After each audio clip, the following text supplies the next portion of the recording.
Selebtubers, aktor muda berbakat Abizar Al-Ghifari mendadak jadi buah bibir hingga trending di platform X setelah beredarnya sebuah foto dan video yang tak pantas yang diduga mirip dengan dirinya. Foto dan video tersebut menampilkan sosok pria yang diduga mirip Abizar menunjukkan wajah serta bagian tubuhnya secara vulgar. Mirisnya nih guys, beredar kabar bahwa foto video pribadi itu juga tersebar meluas di sebuah forum gay. Kabar ini pun langsung menjadi sorotan netizen yang mempertanyakan keaslian foto tersebut. Mengingat kecanggihan dunia teknologi saat ini nih guys. Viralnya kejadian ini juga menjadi sorotan seorang pakar telematika yang bernama Abimanyu. Lantas, seperti apa pandangan sang pakar terkait fenomena ini? Benarkah foto ini hanya sebuah rekayasa atau upaya untuk menjatuhkan Abizar?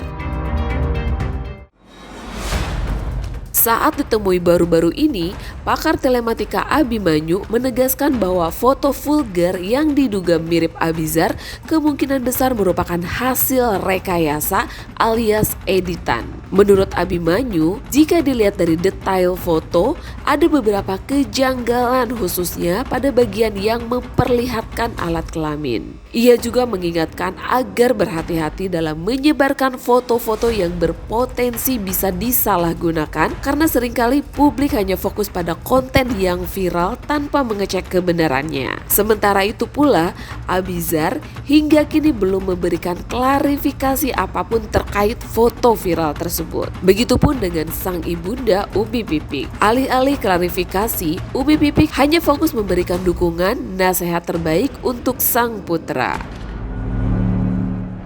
Ya, itu tidak menunjukkan hal apapun, kegiatan asusila nggak ada hal apapun. Kalau mau dirujukan kepada itu adalah seperti yang bersangkutan, cukup dengan melihat wajah yang sekarang lagi di viral, yang posisi situ, jelas itu wajah yang bersangkutan, gitu. Ya nggak perlu dipakai pemutihan gambar-gambar yang lain yang justru akan menggugurkan karena bukti wajah aja nggak cukup karena kan bajak kan gampang banget ya di copy di salin situ masih mungkin aja. Gitu. Jadi pembuktian itu justru sebetulnya lebih tendensius, ya mungkin kata yang lebih tepat, lebih tendensius mau mengarahkan publik bahwa dia akan mengira-ngira ini adalah orang yang bersangkutan yang diviralkan. Tetapi bahkan wajah aslinya pada adegan yang justru sebetulnya yang paling lebih dipermasalahkan malah itu wajahnya ditutup sementara banyak yang lain kebuka kok. Jadi ini kalau editannya adalah dari sisi bilangnya apa ya, bulu lah, nah bulu yang dekat kelamin ya, aduh tahu yang pakai huruf itulah susah nih kalau kasus gini ngomongnya. Nah dari sisi situ yang ditempel di body itu melakukan editannya gampang ya, sangat mudah. Dari itu kemudian sampai sisi bulunya dan kemudian yang alat kelaminnya ya, posisi situ sangat gampang bisa kelihatan gitu ya, dikasih lihat. Nah kalau mau dibilang lagi sebetulnya kira-kira bener nggak posisi itu yang terjadi? Pakai logika, kalau ceritanya dia agak di sisi kanan kemudian katanya badannya miring.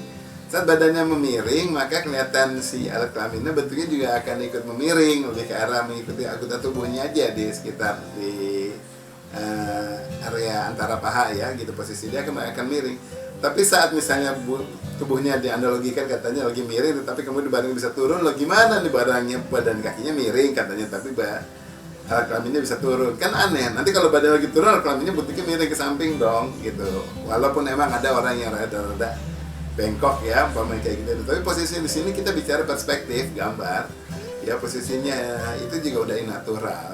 Oke, kalau umpamanya ada suatu konten tentang diri kita ataupun tentang seseorang artis yang konten mulai nyebar dan kemudian ada hal-hal yang negatif yang tersebar, pasti semua konten tersebut adalah ada maksudnya ya, dan kemudian juga ada suatu buktinya misalnya. Nah, ini tinggal dilihat, kalau untuk bisa ada bukti ya selalu buktinya tinggal dilihat dia rekayasa atau tidak. Tetapi kalau ada maksudnya tentu ada suatu mungkin kekecewaan ataupun kemudian ada persaingan bisnis, ada mungkin lagi bersaing untuk suatu peran di adegan mana, kemudian ada yang kalah peran, dan semuanya dari pihak yang ibaratnya kecewa lah ya, yang sama kayak kita. Nah, hal apa yang perlu kita lakukan?